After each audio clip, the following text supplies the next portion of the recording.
Professor, uma excelente noite ao senhor. Quero começar esse bate-papo justamente perguntando como o Chile chegou até o atual momento. Uma boa noite. Boa noite, Elias. A gente tem alguns fatores que merecem chamar a atenção.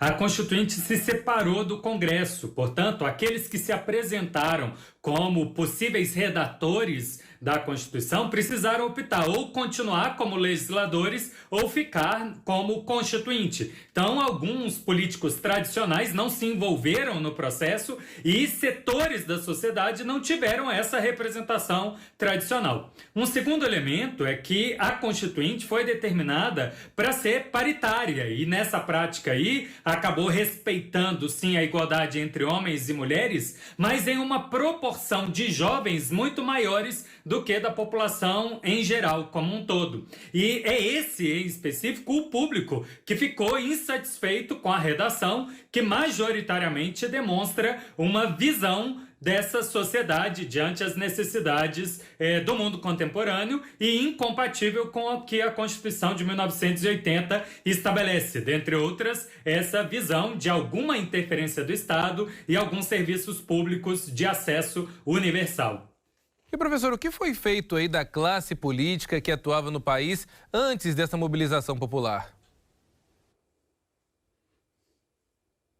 Pois é, o país, assim como todos os países, tem uma divisão clássica e, como eu falava agora há pouco, alguns políticos preferiram seguir o caminho do legislativo e até a eleição presidencial que aconteceu ano passado e não canalizaram os seus interesses, os seus argumentos na Constituinte, optando exatamente para apresentar os argumentos contrários agora nesse processo de referendo e aproveitando especificamente que a presidência da República lançou-se como defensora do aprovo e acabou perdendo exatamente para minar a popularidade e abrir caminho para o próximo ciclo eleitoral. Os políticos clássicos não sumiram, mas, como eu disse, eles usaram uma estratégia política e eleitoral de ficar ausente da redação da Constituinte, mas trabalhar no processo posterior, o que se mostrou proveitoso para eles, né? Afinal, o rechaço, né, a rejeição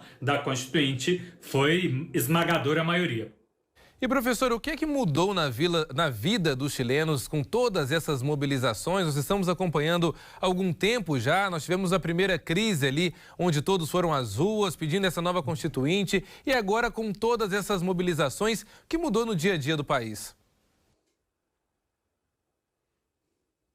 Pois é, a parte das crises chilenas são da própria Constituição de 1980. 2 pontos a se chamar: a privatização da água, o que leva a um custo elevadíssimo para a população quando não tem efetiva livre concorrência, e o segundo elemento é essa pouca capacidade do Estado de prestar serviços públicos. Diante uma necessidade de pandemia, agravou bastante essa sensação de piora da qualidade de vida e sem capacidade do governo responder. Então, havia esse anseio, né, de mostrar o descontentamento e pedir uma nova Constituição. O fato é que houve bastante instabilidade, bastante dificuldade econômica na região metropolitana, onde foram a maioria das movimentações, e com a Constituinte isso se acalmou, ajudou também a pandemia vir ao fim e nessa expectativa que seria aprovado. Mas logo depois a gente já viu a população jovem em especial indo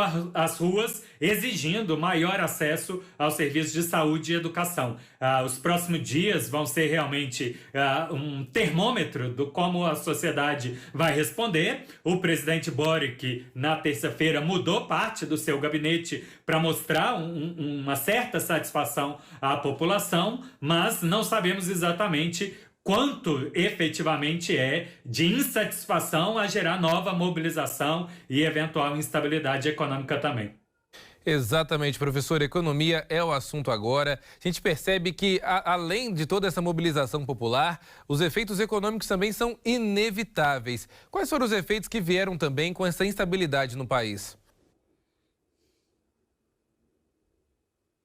Pois é, certamente o atraso de investimento e a dúvida daquelas empresas que receberam concessões, monopólios ou outros tipos de privatizações puderam estar em dúvida se isso se manteria, né? Se a atividade econômica ficaria como até então a Constituição de 1980 e as diferentes leis asseguram. Então, algum atraso de investimentos pode ter acontecido. Diante essa pacificação de manutenção da Constituição anterior, pode ser que exista agora uma mudança. Claro que a manifestação geral é de que precisa certa atualização. Não sei se o Congresso vai fazer por emendas à Constituição ou se de fato vão conseguir um consenso para elaborar uma Constituição como um todo que permita manter certo caráter de liberal, né, de boas escolhas pela iniciativa privada, mas que também gere algumas ferramentas de serviços públicos essenciais por parte do Estado.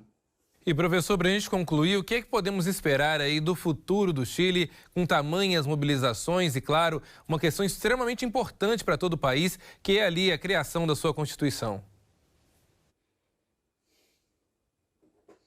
O caso do Chile é peculiar na América do Sul, é o único dos países que mantém uma Constituição no processo de democratização, ou seja, o retomar da democracia não começou por uma nova Constituição. Então a população chilena é carente dessa espécie de sopro, né, de esperança com base em uma nova lógica. Alguma coisa precisará ser feita para dar, no mínimo, um apaziguamento para o futuro. O fato é que a divisão está clara aí, oposição e governo vêm se alternando de tempos em tempos pacificamente, mas a população querendo uma resposta mais séria do que simplesmente projetos de governo, ou seja, quer uma base constitucional para o futuro. Perfeito, professor. Muito obrigado pelas informações. Realmente uma excelente aula aqui para os nossos telespectadores sobre política internacional, um assunto tão importante. Geralmente a gente traz muito assunto focado também na Europa, toda essa questão da guerra na Ucrânia, mas aqui os nossos vizinhos também passam por turbulências, assim como nós também aqui no Brasil, professor. Muito obrigado, uma ótima noite e até a próxima semana.